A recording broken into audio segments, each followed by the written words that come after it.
Bismillahirrahmanirrahim. Assalamualaikum warahmatullahi wabarakatuh. Alhamdulillah wassalatu wassalamu ala Rasulillah wa ala alihi wa sahbihi wa man walah wa la hawla wa la quwwata illa billahi amma ba'd. Rabbi syrah li sadri wa yassir li amri wahlul 'uqdatam min lisani yafqahu qawli. Pemirsa yang dimuliakan Allah Subhanahu wa taala, alhamdulillah kita bersyukur kepada Allah yang telah mempertemukan kita kembali di sore hari yang mulia ini dalam rangka melanjutkan pembahasan Kitabul Adab yang pada kesempatan yang lalu kita telah membahas masih seputar adab ketika berjumpa. Dan insyaallah taala pada kesempatan kali ini kita akan menghabiskan pembahasan tentang bab atau adab berjumpa dan dilanjutkan dengan adab berkunjung. Kita bacakan adab yang keenam dari bab ini, yaitu tahrimul inhina awis sujud indat tahiyyah, yaitu diharamkannya untuk membungkuk atau bersujud ketika berjumpa atau ketika menghormati orang yang dijumpai, ya. Rawa Anas bin Malik radhiyallahu anhu qala.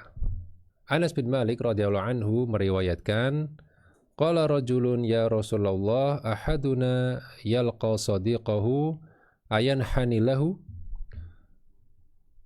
Berkata seorang laki-laki kepada Nabi sallallahu alaihi wasallam, wahai Rasulullah, salah seorang dari kami ketika berjumpa dengan temannya, apakah boleh dia membungkukkan badannya? Faqala Rasulullah SAW, maka Nabi mengatakan, la, tidak boleh. Qala fa'ilatazimuhu wa yuqabbiluhu, kalau bagaimana kalau memeluknya dan menciumnya? Qala la, Nabi mengatakan enggak.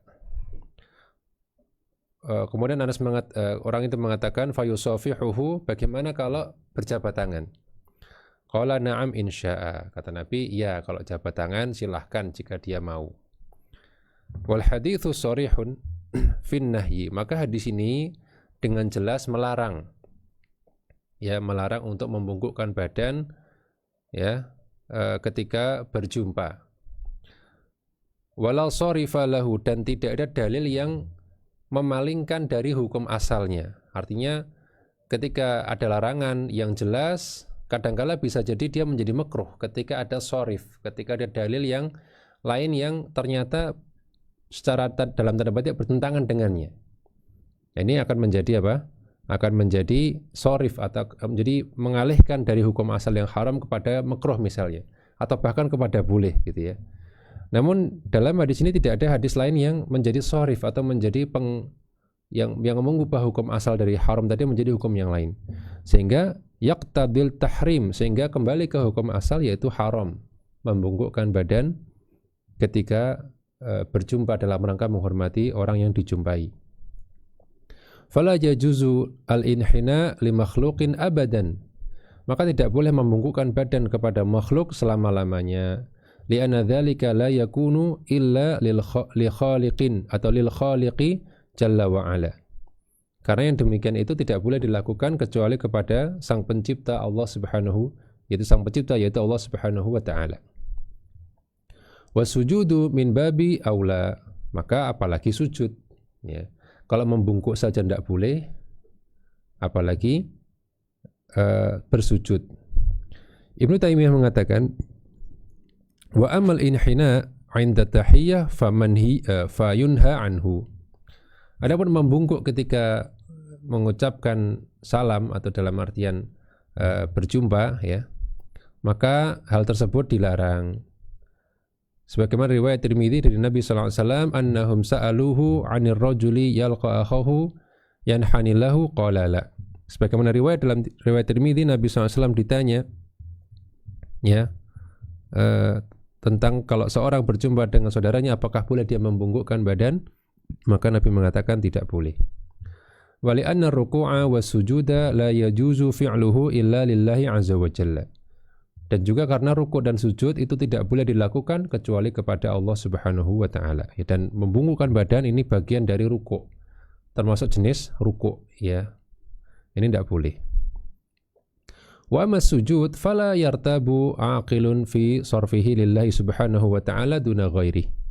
Adapun sujud, maka orang yang berakal tidak akan ragu untuk hanya menunjukkan sujud tersebut kepada Allah saja, tidak kepada yang lainnya.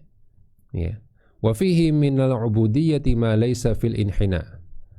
Dan dalam sujud itu terdapat makna penghambaan yang tidak ada pada sekedar membungkuk. Fa innahu laysa min hay'atin yajtami'u fiha ma'ani dzulli wal khudu'i wal istikanati wal ubudiyah kama fis sujud. Karena dalam membungkukkan badan itu tidak ada atau tidak terkandung makna-makna menghinakan diri, menundukkan diri, ya, menyerahkan diri dan menghamba sebagaimana pada sujud. Jadi sujud lebih menghambakan diri, lebih menghinakan diri di hadapan orang yang disujudi. Ya.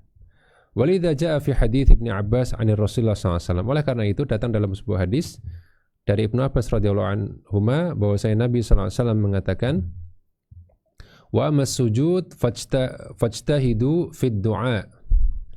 Adapun ketika sujud maka bersungguh-sungguhlah ketika berdoa. Artinya bersungguh-sungguhlah berdoa ketika sujud. Faqaminun ayustajaba lakum. Maka ketika kita berdoa di waktu sujud, maka itu lebih mudah untuk dikabulkan doanya bagi kalian. Sabda Nabi qaminun ay haqiqun wa jadirun ayustajaba hadha du'a. Qaminun artinya haqiqun wa jadirun, yaitu sangat layak untuk dikabulkan Allah Subhanahu wa taala ketika seseorang berdoa ketika sujud. Kenapa demikian? Walima kana sujud fihi min at-ta'zimi ma fihi kana fi'luhu li ghairillahi haraman. Atau walamma kana sujudu fihi min at-ta'zimi ma fihi kana fi'luhu li ghairillahi haraman. Dan karena sujud itu mengandung pengagungan, ya, mengandung unsur pengagungan, maka ketika dilakukan kepada selain Allah ini adalah hukumnya haram. Wa dalilu ala dzalika annahu lamma qadima Mu'adz min asy-Syam sajada lin Nabi sallallahu alaihi wasallam.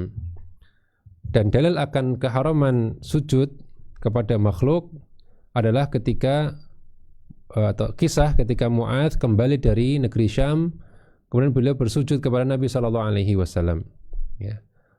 Maka Nabi mengatakan, "Ma hadza ya Mu'adz?" Apa-apaan wahai Mu'adz, ya.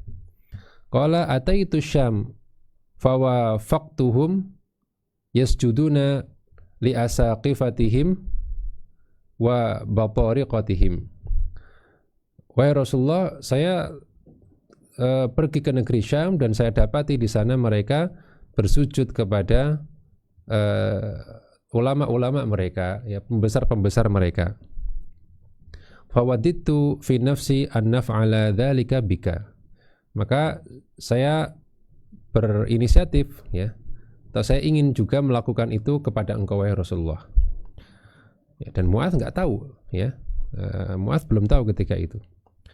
Maka Rasulullah SAW mengatakan, fala taf'alu, janganlah kalian lakukan itu, ya. Fa inni law kuntu amiran ahadan ayasjuda li ghairillah la amartul mar'ata an tasjuda li zawjiha. Karena seandainya aku boleh memerintahkan seseorang untuk bersujud kepada selain Allah, maka aku akan perintahkan seorang wanita untuk bersujud kepada suaminya. Kalau memang dibolehkan, aku akan memerintahkannya, ya. Tapi karena enggak boleh, ya Nabi tidak akan memerintahkannya, ya. Walladzi nafsu Muhammadin biyadihi la yu'addil mar'atu haqqa rabbiha hatta tu'addi haqqa zawjiha. Dan demi zat yang jiwaku berada di tangannya, itu demi Allah, seorang wanita belumlah menunaikan hak-hak Allah, belumlah menunaikan hak Rabbnya sampai dia menunaikan hak suaminya. Walau sa'alaha nafsaha wa hiya ala, ya, qutabin lam tamna'hu. Walaupun ketika itu suaminya memintanya dan dia di atas pelana unta, maka dia tidak akan menolaknya, ya. Wanita tersebut hendaknya tidak menolak walaupun dia sudah dalam kondisi siap mau pergi, gitu ya. Tapi suaminya ingin, ya, berkeinginan atau punya kebutuhan terhadap dia, maka dia akan menuruti suami tersebut ya untuk menunaikan haknya. Ini dalil bahwasanya tidak boleh bersujud hatta kepada Nabi Shallallahu Alaihi Wasallam. Ya. Nabi saja kita nggak boleh sujud kepada beliau, apalagi kepada yang lebih rendah daripada Nabi. Ya. Ini Nabi loh, Nabi tidak boleh, apalagi yang di bawah Nabi. Ya. Kemudian yang berikutnya, faidatun fis sujud. Ada faidah berkaitan dengan sujud. Yadu'ul muslimu wajahahu wa huwa akramu al-a'dha wa ashrafuha indahu 'alal ardi allati hiya mawati'ul aqdam. Sujud itu ketika seorang muslim meletakkan wajahnya yang merupakan anggota tubuh yang paling mulia. Ya. Diletakkan di mana? Di bumi yang merupakan tempatnya kaki. Ya, ini sesuatu ya. Wajah yang bagian termulia dari seorang, yang kalau seorang ditampar itu adalah penghinaan besar baginya gitu ya. Lebih dari sekedar dipukul ke tangannya atau kakinya, kalau udah wajah itu kan kehormatan besar bagi seseorang gitu. Itu ternyata diletakkan di bumi yang merupakan tempatnya kaki. Ijlalan lillah, dan itu dilakukan semata-mata untuk mengagungkan Allah Subhanahu wa taala, ya, ta'dziman lillah, ubudiyatan lillah, dalam rangka menghamba kepada Allah. Wa yajidul mu'minu fi qalbihi minal ladzati 'inda tadarru'i ila Allah halas sujudi ma yajiduhu fi mawdi'in akhar. Dan ketika seorang mukmin bersujud, maka dia akan mendapati kelezatan dalam hatinya ya, ketika dia menundukkan dirinya di hadapan Allah, yang itu tidak akan dia dapatkan ya, kelezatan itu tidak akan dia dapatkan di kesempatan yang lain atau di selain sujud. Fasubhana man sajada lahul musalluna fil ardi wa nazzahuhu 'anis sufuli biqaulihim subhana rabbiyal a'la. Maka maha suci Allah yang mana orang-orang yang salat bersujud kepadanya di atas bumi dan mensucikannya dari kerendahan dengan perkat atau dengan zikir mereka, subhana rabbiyal a'la, maha suci Allah, Rabb yang maha tinggi. Jadi ada hikmah yang besar ketika seorang sujud mengatakan subhana rabbiyal a'la, karena ketika sujud kita meletakkan bagian termulia kita ke tanah yang merupakan lambang kerendahan. Dan ketika kita di tempat yang terendah tersebut, kita mensucikan Allah dari kerendahan. Allah maha tinggi. Ya, ini mengandung makna yang luar biasa agung ketika seorang sujud membaca subhana rabbiyal a'la. Kita di tempat yang terendah memuji zat yang maha tinggi. Allah tersucikan dari kerendahan yang ada di bumi. Ya. Baik, ini telah selesai pembahasan seputar hukum atau adab ketika saling berjumpa, yaitu diakhiri dengan pembahasan haramnya bersujud ketika atau membungkuk dan bersujud ketika berjumpa dalam rangka menghormati orang yang dijumpai. Kita akan lanjutkan di bab berikutnya, yaitu bab adabuz ziyarah, adab berkunjung. Ya, adab berkunjung. Penulis memulai bab ini dengan dua dalil. Yang pertama dalil dari Al-Quran, surat An-Nur ayat 58 yang pernah kita bacakan. Ya, Allah Ta'ala mengatakan, ya ayyuhalladzina amanu liyasta'dzinkum alladzina malakat aymanukum walladzina lam yablughul huluma minkum thalatha marrat. Wahai orang-orang yang beriman, hendaknya budak-budak kalian minta izin kepada kalian, begitu pula orang-orang atau anak-anak yang belum mencapai usia balik juga sama, minta izin kepada kalian thalatha marrat, 3 kali atau 3 waktu, pada 3 waktu. Min qabli sholatil fajri, yang pertama sebelum sholat subuh, yaitu menjelang pagi ya, di sebelum sholat subuh. Wahina tad'una thiyabakum, dan waktu yang kedua ketika kalian meletakkan atau melepaskan baju kalian minadh dhahirah, di waktu zuhur. Wa min ba'di sholatil isya, dan yang ketiga yaitu setelah sholat isya. Kita sudah sampaikan ketika kita membahas adab minta izin, bahwasanya 3 waktu inilah 3 waktu aurat, di mana seorang itu dalam kondisi yang belum siap untuk menerima orang yang datang ya. ketika sebelum sholat fajar ya biasanya dia tidur. Ya, orang tidur ya posisinya dan kondisinya serta bajunya itu tidak siap untuk ditemui, maka harus minta izin. Begitu pula ketika dia istirahat siang, ya biasanya dia lepas baju mungkin karena gerah atau gimana untuk istirahat siang, ya nggak ada istirahat siang kemudian full pakai hijab gitu kan, nggak ada ya. Umumnya nggak seperti itu. Dan yang ketiga yaitu setelah sholat isya, yaitu ketika orang mau istirahat untuk istirahat malam. Ya, 3 waktu ini ketika budak sekalipun dan anak kecil, mereka harus minta izin untuk menemui menemui orang tua mereka atau orang-orang dewasa. Ya. Apa relevansinya dengan bab ini, nanti insya Allah akan kita bahas. Kemudian dalil dari hadis Abu Hurairah radhiyallahu anhu, Nabi sallallahu alaihi wasallam mengatakan, "Inna rajulan zara akhan lahu fi qaryatin ukhra." Nabi menceritakan bahwasanya ada seorang yang menziarahi saudaranya, yaitu saudara sesama mukmin, ya, saudara sama muslim di kota lain. Ya, di suatu kota yang berbeda. Fa arsadallahu lahu ala madrajatihi malakan. Maka Allah mengutus salah seorang malaikat untuk mencegatnya di tengah jalan. Falamma ata alaihi qala. Ketika malaikat itu mendatanginya, tentunya mendatangi dalam bentuk ya bukan bentuk malaikat yang sebenarnya ya. Dia diutus ya untuk dengan bentuk yang wajar ya, bukan seperti malaikat yang asli ya. Maka dia ketika mendatangi orang tersebut, ia mengatakan, "Aina turid? Kau mau kemana?" Maka orang ini mengatakan, "Uridu akhon li fi hadzal qaryah." Saya ingin menuju saudaraku yang ada di kota ini. Maka malaikat tersebut bertanya, "Halaka alaihi min ni'matin tarabbuha?"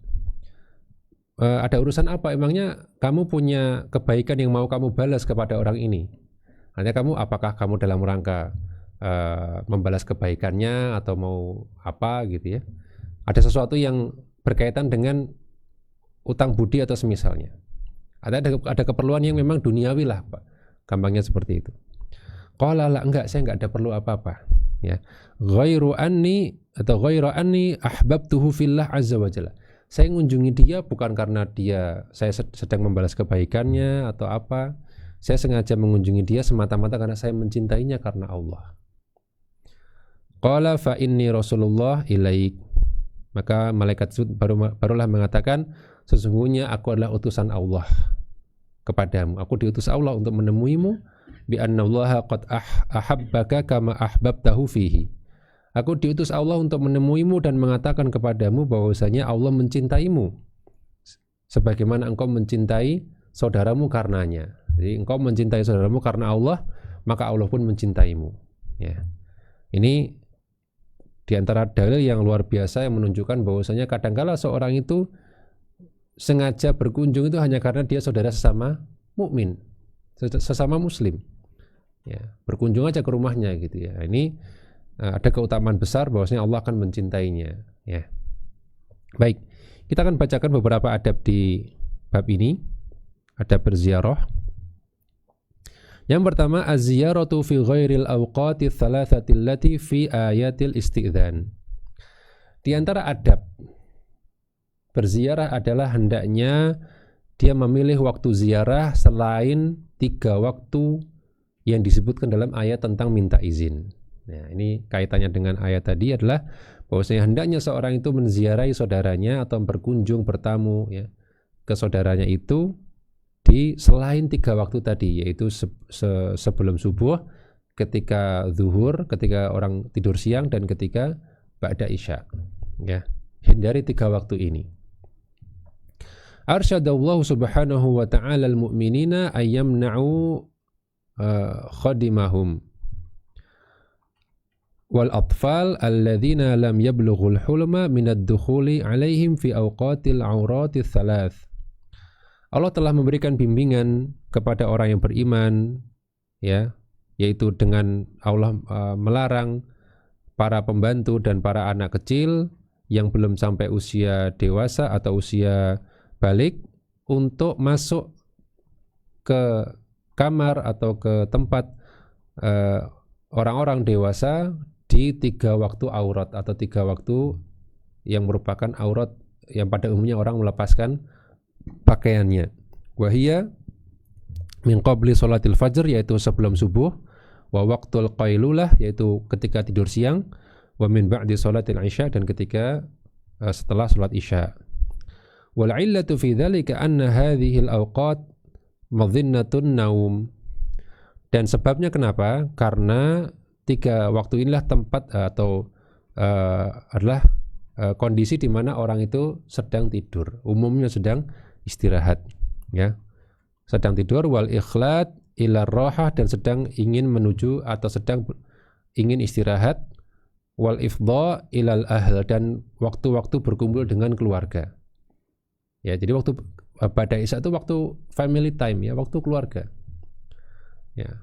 Falidzalika hasal al-man' min ad-dukhuli fi hadhihi al-awqat illa bi idnin.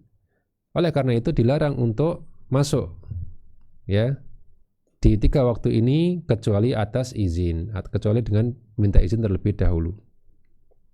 Wa ziyaratu fi ahadin fi ahadi hadhihi al-awqat ats-tsalatsah la syakka annaha tu'akkiru ala ahli al-baiti safwahum. Maka mengunjungi seseorang di salah satu di antara 3 waktu ini tidak diragukan lagi merupakan bentuk mengganggu pemilik rumah, ya, mengganggu kenyamanan mereka, ya, wa tuqliqu rahatahum, dan mengganggu istirahat mereka, wa tusabbibu lahumul haraj, dan menyebabkan mereka merasa keberatan. Li'anna an-nasa fil ghalib la yakununa musta'iddina listiqbali ahadin fi hadhil awqat. Karena secara umum, ya, orang-orang itu tidak dalam kondisi siap untuk menyambut orang lain di ketiga waktu ini. Wa yakhruju min dzalika ma law kana al-insanu mad'uwan liwalimati ta'amil ghada awil 'isha fa hadha laysa min hadha. Dan dikecualikan akan hal ini jika seseorang memang diundang untuk makan-makan di waktu pagi maupun di waktu malam, ya, maka ini tidak termasuk dalam larangan, karena dia sendiri yang diundang, tidak masalah, ya, diundang makan malam pada isya, ini boleh, ya, berkunjung aja gitu, karena memang sudah diundang. Wala'allana nasta'nisu fi hadza bihaditsin wa athar, dan kami akan menampilkan beberapa hadis dan riwayat berkaitan dengan hal ini. Fa'amal haditsu fahuwa ma rawahu al-Bukhari fi sahihi min hadithi Aisyah, ya, ummil mu'minina radhiyallahu anha. Berkaitan dengan hadisnya, maka riwayat Bukhari dalam sahihnya dari Aisyah radhiyallahu anha, ummul mu'minin, ia mengatakan, laqalla yawmun kana ya'ti 'ala an-nabiy sallallahu alaihi wasallam illa ya'ti bihi bait Abi Bakrin ahada tarafai an-nahar. Ya. Tidaklah berlalu satu hari di antara hari-hari Nabi sallallahu alaihi wasallam melainkan beliau berkunjung ke rumah Abu Bakar, ya, di 2 ujung siang. Di ujung siang itu maksudnya di waktu pagi dan sore, karena siang itu ada 2 ujungnya, yaitu ujung menjelang siang yaitu masih pagi, dan setelah siang yaitu sore, ya. Berarti Nabi senantiasa berkunjung ke rumah Abu Bakar, ya, antara pagi dan sore. Falamma udhina lahu fil khuruji ilal madinati lam yur'ina illa waqad atana dhahran. Maka ketika beliau suatu ketika diizinkan untuk hijrah ke Madinah, jadi ini kan di Mekah, ya, di Mekah Nabi suka mengunjungi Abu Bakar, namun tiba-tiba di suatu hari ketika beliau sudah diizinkan oleh Allah untuk hijrah ke Madinah, maka kami tidak menyangka bahwasanya beliau mendatangi kami di waktu zuhur. Ini nggak biasa, karena biasanya Nabi kalau nggak pagi sore, ini tiba-tiba siang, ya, waktu zuhur, ya. Fakhubbira bihi Abu Bakar faqala ma ja'ana Nabi sallallahu alaihi wasallam fi hadha sa'ah illa li amrin hadath. Ya, maka hal itu dikabarkan kepada Abu Bakar, kemudian Abu Bakar mengatakan, ya, tidaklah Nabi datang di waktu semacam ini kecuali untuk perkara yang tidak biasa. Ada perkara baru ini yang enggak biasanya Nabi berkunjung di waktu zuhur. Asyahid, ya, sisi pendalilan dari hadis ini adalah huwa qudumun Nabi sallallahu alaihi wasallam fi waqtin laisa biwaqti ziyarah, yaitu Nabi berkunjung ke Abu Bakar di waktu yang bukan waktunya berkunjung. Wa huwa waktu al-qailulah, yaitu waktunya tidur siang, waktu zuhur itu, pada zuhur. Wa ta'ajjubu Abi Bakrin min qudumin Nabi sallallahu alaihi wasallam fi hadhihi sa'ah dalalatun ala anna hadzal waqt laisa biwaqti ziyaratin indahum. Dan herannya Abu Bakar dengan kedatangan Nabi di waktu ini menunjukkan bahwasanya waktu ini bukanlah waktu yang bukanlah waktu berkunjung di sisi mereka. Ya, jadi menurut kebiasaan Nabi dan juga kebiasaan Abu Bakar ini nggak biasa orang berkunjung di waktu zuhur atau pada zuhur. Kemudian dalil dari sisi athar, ya. Athar itu berarti bukan dari Nabi tapi sahabat atau tabi'in. Wa amal athar, adapun dalil dari sisi dari athar adalah riwayat Ibnu Abbas dari dirinya sendiri, wafihi, dan di situ disebutkan Ibnu Abbas mengatakan fa in kana la yablughuni al hadits 'anir rajuli fa atihi wa huwa qailun fa atawassad ridai ala babihi fatasfi ar-rihu ala wajhi at-turab. Ibnu Abbas pernah mengatakan, ya, kalau saja ada sebuah hadis yang datang, ya, dari seseorang, kemudian aku datangi orang tersebut, kemudian dia sedang tidur siang, maka aku akan meletakkan selendangku di bawah dan aku akan tidur di depan pintunya, sehingga angin pun akan menerbangkan tanah ke wajahku sampai aku rela, misalnya aku rela untuk menunggu di depan pintunya walaupun harus tidur, walaupun harus diterpa oleh debu karena angin. Ya, ini menunjukkan bahwasanya Ibnu Abbas tetap semangat, ya, tapi nggak mau ganggu. Ya, asyahid, sisi penilaiannya adalah anna Ibnu Abbas ma'a hirsihi ala talabil ilmi wa ghatinamil awqati illa annahu athar ayang tadhira hatta yakhruja ilaihi min man yurid. Sisi pendalilan dari athar ini adalah bahwasanya Ibnu Abbas, ya, yang mana beliau sangat semangat dalam mencari ilmu dan sangat perhatian dalam memanfaatkan waktu, ya. Namun beliau tetap mengutamakan untuk menunggu sampai orang yang dia inginkan itu keluar dari rumahnya. Li'anna maji'ahu kana fi waqtil qailulah wa huwa waqtu rahatil qaum. Karena apa? Karena Ibnu Abbas datang di waktu orang tidur siang, ya, waktu istirahatnya umumnya masyarakat, umumnya manusia, umumnya di kita adalah kalau siang itu waktunya tidur siang. Sehingga walaupun beliau semangat, pengen banget tahu hadisnya, ya, pengen banget mendengar hadisnya dan pengen banget memanfaatkan waktu sebaik-baiknya, namun beliau tetap menunggu, tidak mengetuk pintu, ya, semata-mata menunggu saja orang ini keluar untuk supaya dia tidak mengganggu, karena memang waktunya bukan waktu berziarah. Itu yang pertama, ya. Jadi kita hendaknya berziarah di waktu-waktu selain itu, ya, entah itu di waktu duha atau di waktu sore sekalian, ya, atau pada maghrib, ya, itu waktu yang dianjurkan, ya. Kecuali tadi ada beberapa keperluan yang mendesak, ya, maka ada pengecualian dalam hal ini. Baik, yang berikutnya, adab yang kedua, la ya'ummu zairu sahibal bait wa la yajlisu ala firashihi illa bi'idnih. Yaitu hendaknya orang yang berkunjung tidaklah mengimami pemilik rumah. Jadi hendaknya tamu tidak mengimami yang punya rumah, dan hendaknya dia tidak duduk di kasurnya atau di tempat pribadinya kecuali atas izinnya. Wa dzalika li anna ar-rajula fi baitihi ahaqqu min ghairihi Yang demikian itu karena seseorang itu atau yang punya rumah itu lebih berhak daripada selainnya.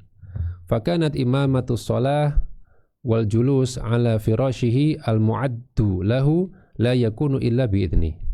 Oleh karena itu, untuk mengimami sholat dan untuk duduk di atas kursinya atau dipannya yang telah disiapkan untuknya itu tidak boleh kecuali atas izinnya. Datang dalam sebuah hadis dari Abu Mas'ud Al-Ansari yarfa'uhu ila Nabi, yang beliau sandarkan kepada Nabi sallallahu alaihi wasallam, beliau mengatakan, ya ummul qaumu aqra'uhum li kitabillah. Nabi mengatakan hendaknya yang mengimami kalian adalah yang paling aqra', yaitu paling menguasai Al-Qur'an. Baik menguasai maupun paling paling baik bacaannya. Fa in kanu fil qira'ati sawa fa a'lamahum bisunnah. Nah, kalau ternyata dalam qiraah mereka sama, selevel, ya setara, maka diambil dari mereka yang paling tahu tentang sunnah. Jadi kalau ada 5 orang sama-sama selevel dalam bacaan Quran, ya, maka dicari yang paling ngerti sunnah. Fa in kanu fi sunnati sawa, kalau dalam masalah sunnah mereka juga setara, ya, fa aqdamuhum hijratan, maka yang paling duluan hijrah.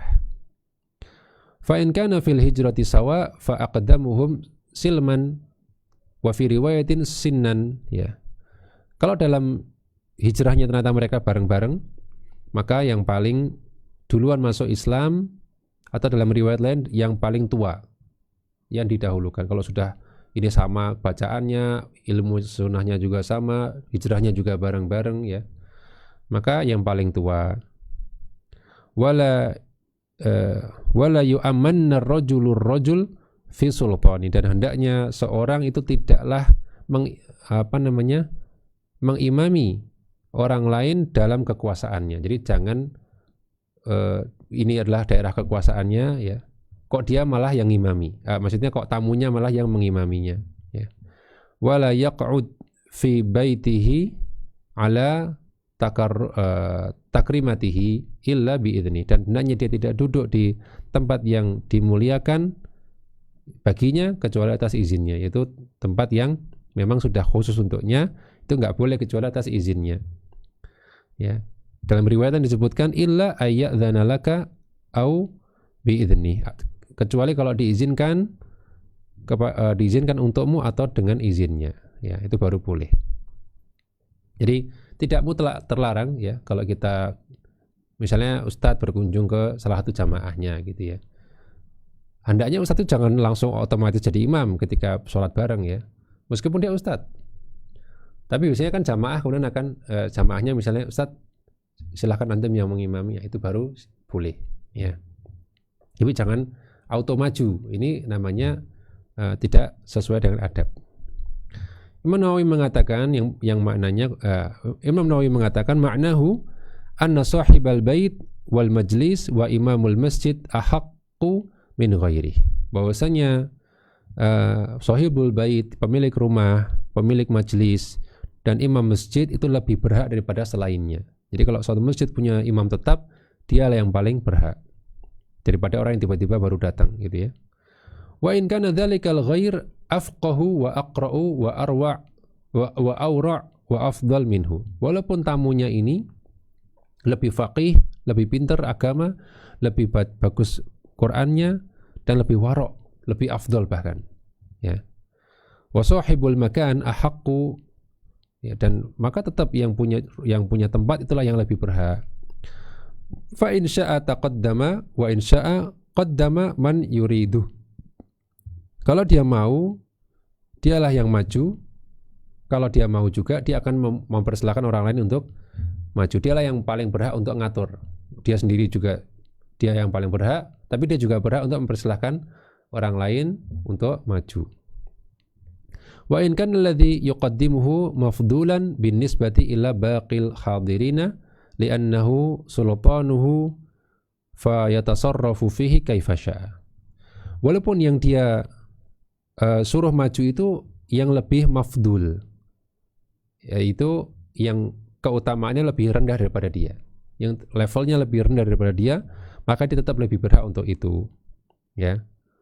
Maksudnya ataupun yang disuruh maju ini sebenarnya dia ada orang lain yang lebih afdol, tapi dia memilih si fulan ini, ya sudah nggak apa-apa, ya.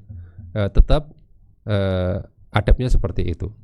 Kenapa? Karena inilah kekuasaannya, sehingga dia berhak untuk melakukan apa yang dia kehendaki. Ini penting ya bagi teman-teman yang mungkin punya kemampuan membaca Al-Quran yang bagus, atau sebetulnya niatnya baik ya, supaya sesuai dengan sunnah ya. Kalau kita berkunjung, kalau kita sholat kan yang paling bagus lah, yang jadi imam lah yang paling bagus bacaannya.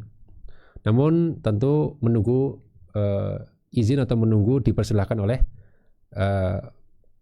takmir setempat atau penduduk setempat ya. Kalau dipersilahkan boleh, kalau enggak jangan auto maju ya. Persilahkan dulu, dibiarkan mereka yang jadi imam ya. Nah kalau mereka mempersilahkan atau ini, baru silakan Anda yang jadi imam. Taib. Kemudian yang terakhir ya, dari adab berkunjung adalah al-iqlalu minaz ziyarah, yaitu mempersedikit atau memperjarang berkunjung. Ini tentu faedah yang mungkin jarang ditemui ya, bahwasanya di antara adab adalah jangan terlalu sering berkunjung. Ya, iqlal itu berarti mempersedikit atau memperjarang kunjungan. Yushiru hadithu Aisyah ummil mu'minin radhiyallahu anha as-sabiq wa huwa qauluha, dan ini diisyaratkan dalam hadisnya Aisyah radhiyallahu anha, ummul mu'minin radhiyallahu anha, yang telah disebutkan sebelumnya, ketika Aisyah mengatakan laqalla yaumun kana ya'ti 'ala an-nabi sallallahu alaihi wasallam illa ya'ti fihi baita Abi Bakar ahada tarafain nahar.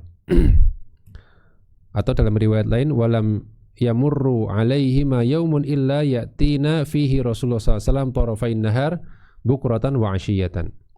Aisyah mengatakan bahwasanya ya tidaklah berlalu hari-hari Nabi sallallahu alaihi wasallam kecuali Nabi mendatangi rumah Abu Bakar di salah satu dari dua ujung siang, yaitu tadi ya pagi dan sore. Dalam riwayat lain disebutkan walam yamurru alaihima yaumun, tidaklah berlalu atas keduanya suatu hari kecuali beliau mendatangi kami ya di salah satu antara siang dua ujung siang, yaitu bukrotan yaitu pagi, dan asyiyatan yaitu sore ya. Nah ini riwayat tentang bagaimana Nabi berkunjung ke Abu Bakar. Ila annahu sallallahu alaihi wasallam kana yukthiru min ziyaratihi li Abi Bakr radhiyallahu anhu. Ya, ini riwayat yang menunjukkan bahwa Nabi sallallahu alaihi wasallam cukup banyak mengunjungi Abu Bakar radhiyallahu anhu. Ya. Wa amal hadis, adapun hadis al-masyhur yang masyhur yang menyebutkan ya hadis masyhur, yaitu di mana dikatakan zur ghibban tazdad hubban. Ya. Jarang-jaranglah berkunjung, niscaya engkau akan bertambah kecintaan. Ini ada hadis yang diriwayatkan oleh Ibnu Hibban dalam sahihnya ya. Dan muhakkik dari Adabus Syar'iyyah mengatakan sanadnya sahih menurut syarat Muslim. Jadi ini hadis ya, riwayat Ibnu Hibban. Nabi mengatakan zur ghibban tazdad hubban. Ya, berkunjunglah jarang-jarang, atau jarang-jaranglah berkunjung, maksudnya jangan terlalu sering berkunjung, niscaya kecintaan akan bertambah. Ya, ini masuk akal ya. Kenapa? Karena ketika seorang itu berkunjung kemudian lama lagi nggak berkunjung, dia akan rindu, yang dikunjunginya kan rindu, sehingga menambah kecintaan. Tapi kalau sering banget ya yang ada malah kebosanan ya. Kadang juga mungkin jadi biasa gitu ya. Makanya di antara hikmah jarang-jarang berkunjung adalah justru malah akan menambah kerinduan dan menambah kecintaan. Faqad qala anhu Ibnu Hajar, dan Ibnu Hajar berkomentar tentang hadis ini, wa ka'annal Bukhari ramaza bitarjamati. Maka seolah-olah Imam Bukhari ini memberikan isyarat dengan tarjamah ila tahwinil hadits al-masyhur zur ghibban tazdad hubban. Ya, jadi Imam Bukhari mengisyaratkan dalam judulnya, ya. Kita lihat judulnya seperti apa, yaitu Imam Bukhari dalam babnya mengatakan bab hal yazuru sahibahu kulla yaumin au bukratan wa ashiyatan. Ya, apakah seorang itu mengunjungi saudaranya atau temannya setiap hari ataukah pagi dan sore. Nah, ini beliau seperti mengisyaratkan bahwa hadis ini adalah hadis yang lemah, ya. Waqad warada min turuqin aktsaruha gharaib la yakhlu wahidun minha min maqal. Dan hadis ini telah datang dalam berbagai jalur, ya, yang kebanyakan darinya adalah hadis jalur-jalur yang gharib. Yang gharib itu berarti yang menyendiri, ya. Jadi sebetulnya jalur-jalurnya ini banyak tapi saling menyendiri. Yang masing-masing jalur tersebut itu ada catatan tentangnya, ada kelemahannya lah kita katakan, ya. Maqal itu bahasa halus untuk hadis ini ada catatannya, maksudnya tidak bisa kita langsung sahihkan, ya. Ada hal yang perlu diperhatikan, ya, atau kita bahasakan, ya, semua jalurnya banyak tapi masing-masing punya kelemahan. Sehingga hadis zur ghibban tazdad hubban, ya, jarang-jaranglah berkunjung, ini juga sebagian ulama menyatakan hadisnya lemah, ya. Walaupun Ibnu Hibban, ya, menyatakan itu sahih, dan juga dikomentari oleh penulis dari Adabus Syar'iyyah bahwa dia adalah sanadnya sahih sesuai syarat Muslim. Ya, wa ala fardhi sihhatihi fa innahu la munafata bainahu wa baina hadits Aisyah. Namun anggaplah hadis ini sahih, maka ini tidaklah bertentangan dengan hadis Aisyah tadi. Hadis Aisyah menyebutkan bahwasanya Nabi sering berkunjung bahkan tiap hari. Sedangkan hadis yang satu lagi mengatakan jangan sering-sering berkunjung supaya kalian itu bertambah kecintaan. Maka kata para ulama, ya, tidak ada pertentangan, tidak saling menafikan antara hadis tentang Nabi sering berkunjung dengan Nabi sendiri yang menganjurkan jarang-jarang berkunjung. Ibnu Hajar menjelaskan hal ini li'anna umumahu yaqbalut takhsis. Karena keumuman hadis tadi masih menerima pengecualian atau pengkhususan. Jadi secara umum memang kalau kita anggap hadisnya sahih, ya, tadi hadis ini kan umum, Nabi mengatakan bahwasanya jarang-jaranglah berkunjung, ya, niscaya akan saling mencintai. Ini hadisnya umum. Secara umum anjurannya adalah jangan terlalu sering berkunjung. Namun dia bukan berarti umum secara menyeluruh dan tidak ada pengecualian, ya. Kata Ibnu Hajar, dia masih bisa menerima takhsis atau pengecualian. Fayuhmalu ala man laysat lahu khususiyah wa mawaddah thabitah fala yanqus kathratu ziyaratihi min manzilatihi. Maka dibawa kepada kemungkinan bahwasanya orang yang tidak punya kekhususan dan kecintaan yang tetap, maka hal itu tidaklah maka banyak berkunjung tidaklah mengurangi kedudukannya. Artinya ini case by case, ya. Tentunya tidak sama setiap orang.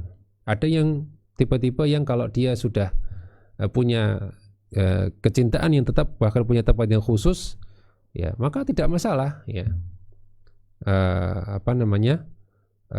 Tidak masalah untuk kemudian sering berkunjung, ya. Jadi tidak sama antara satu dengan yang lainnya. Ibnu Battal mengatakan as-sadiqu al-mulatif la yaziduhu kathratu ziyarat illa mahabbah bi khilafi ghairi, ya. Kata Ibnu Battal, teman yang dia penuh dengan kasih sayang, maka ketika dia sering dikunjungi, maka itu malah akan menambah kecintaannya. Beda dengan teman yang biasa, yang tidak punya kecintaan khusus, maka tentunya bisa jadi sering-sering dikunjungi akan menjadikan dia bosan atau menjadikan dia malah mungkin kesal ya, ini orang datang terus ya. Jadi tentu yang kita bacakan tadi Nabi mengunjungi Abu Bakar. Nah ini tentunya mereka special case ya. Nabi mencintai Abu Bakar mencintai Nabi. Ya. Nabi sering berkunjung, Abu Bakar tambah seneng, nggak pernah bosan gitu ya. Jadi kalau seorang punya ikatan yang kuat, nah ini hadis tadi adalah ada pengecualiannya ya. Kalau seorang yang nggak punya ikatan nggak punya ikatan kasih sayang yang kuat ya, mungkin cuma teman biasa, ya itulah yang disarankan untuk jangan sering-sering berkunjung, karena kalau sering-sering malah bisa jadi akan bosan, bisa jadi akan gitu ya, tidak jadi biasa gitu ya. Tapi kalau orang yang punya ikatan ya, orang punya kasih sayang ya, dia senang, apalagi dia orang yang senang dikunjungi, maka tentu inilah yang dikecualikan dalam hadis tadi ya, bahwasanya dikecualikan untuk orang yang seperti ini justru dianjurkan untuk banyak-banyak dikunjungi. Ada faidah, yaitu perkataan Ibnu Abdul Bar dalam sebuah syair yang beliau tulis ya.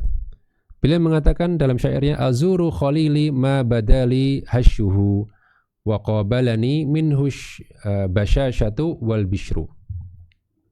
Aku mengunjungi kekasihku atau ya teman dekatku selama aku dapati keceriaan pada dirinya, dan dia juga menyambutku dengan keceriaan dan senyuman.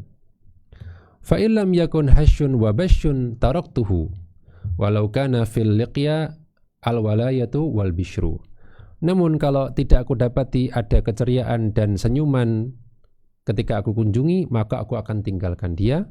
Artinya tidak akan aku kunjungi dulu, walaupun dalam setiap pertemuan atau dalam pertemuan itu sebetulnya akan melahirkan loyalitas dan senyuman, atau walaupun dia menampakkan walayah, yaitu kecintaan dan senyuman, namun tentunya tidak seperti ketika dia ceria ketika dikunjungi. Artinya yang ingin disampaikan oleh beliau di sini adalah bahwasanya kita melihat orangnya gitu ya.